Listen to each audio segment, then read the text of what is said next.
নমস্কার, জয় শ্রীকৃষ্ণ, রাধে রাধে।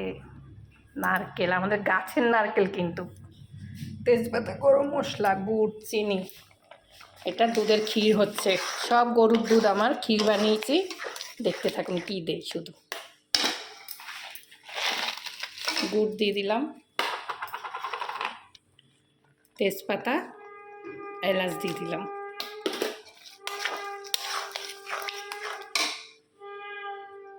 নারকেলটা দিয়ে দিলাম। হোক, দুধের ক্ষীর কিন্তু গরুর দুধ 3-4 কিলো দুধ আছে, পুরা ক্ষীর বানিয়ে নিয়েছি দুধের। গুড়টা গলতে থাকুক।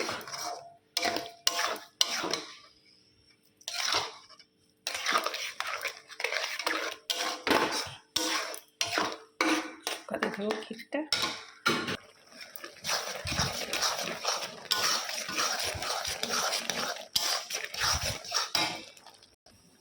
বাবা, নারকেল কুড়াইছি, হাত লাল হয়ে গেছে। পেটের জন্য আমাদের যে কত কিছু করতে হয়, তাও ভিডিও ভালো না হলে লোক কত কিছু বলে।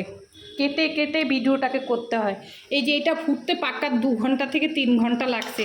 এক কড়াই দুধ ছিল, এটাকে টেনে আনছি, ভিডিও কেটে কেটে করেছি। এটা তো আর লোক বুঝবে না, বলবে এই একটুখানি জিনিস করতে নাকি আবার সময় লাগে।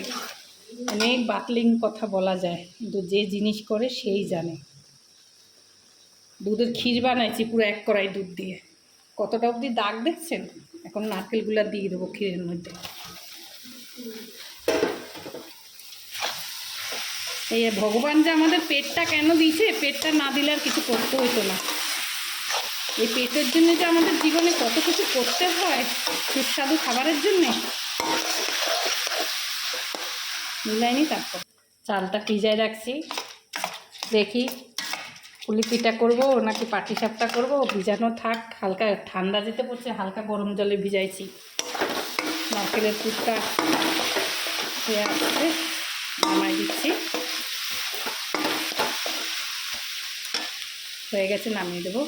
যত রকমের পিঠা আছে এই পুরটা দিয়ে করতে পারবেন। যত রকমের পিঠা, যেই পদের পিঠা এই পুরটা দিয়ে করতে পারবেন। যেভাবে ক্ষীর পুর করেছি আমি নারকেল দিয়ে, দুধের ক্ষীর দিয়ে,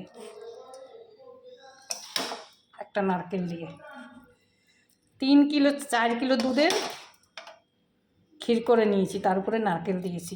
যে রকমের পিঠা, যা ইচ্ছা পিঠা এই পুরটা দিয়ে করতে পারবেন।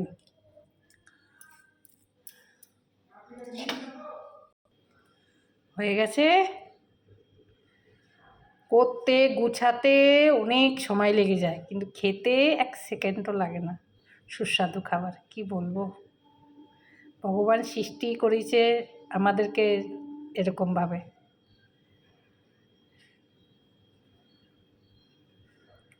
সবাই ভালো থাকবেন, সুস্থ থাকবেন। ভিডিওটা ভালো লাগলে লাইক কমেন্ট করবেন।